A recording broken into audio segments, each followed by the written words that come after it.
Here is my conclusion on these questions of why does God allow suffering?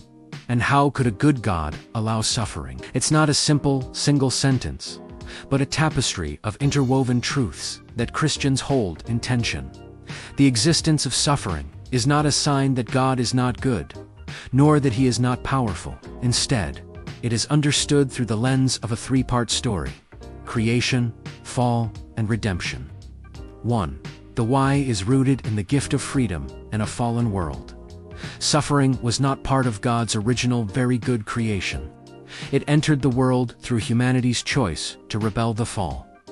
This act introduced a rupture in relationships with God, with each other, with creation itself. Therefore, the why of much suffering is a consequence of human free will.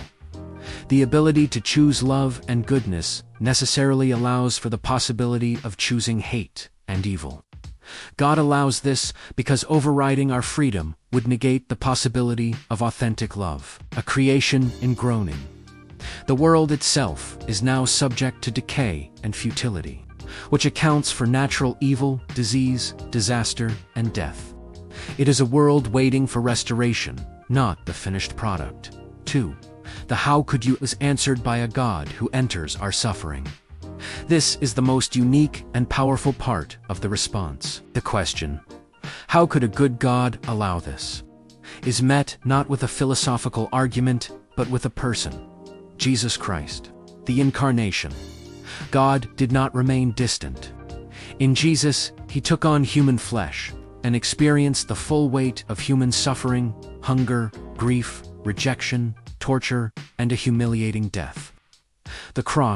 On the cross, God took the very worst that humanity and evil could throw at him and, in a divine mystery, turned it into the very instrument of salvation. This demonstrates that God is not the author of suffering, but he is the master of redeeming it.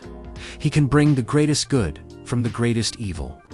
The promise of presence. Therefore, when we suffer, we do not cry out to a God who is aloof. We cry out to a God who suffers with us. He is Emmanuel, God with us even in our darkest valley. 3. The final answer is not an explanation, but a promise. Ultimately, I acknowledge that the full why for each specific instance of suffering remains a mystery this side of eternity.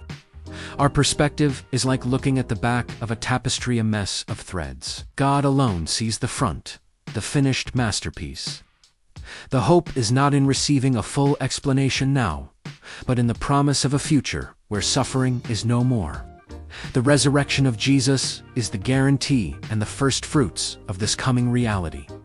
The hope he will wipe every tear from their eyes. There will be no more death or mourning or crying or pain, for the old order of things has passed away. Revelation 21:4. The present reality. Until that day, we are not called to have all the answers, but to trust the character of the God who gave his own Son. It is a faith that says, I do not understand this pain, but I know the one who suffered for me. I trust that he is good, that he is love, and that he will one day make all things right. In conclusion, it is not that suffering is good, but that God is good and he is present with us in our suffering, working toward a day when it will be eternally defeated.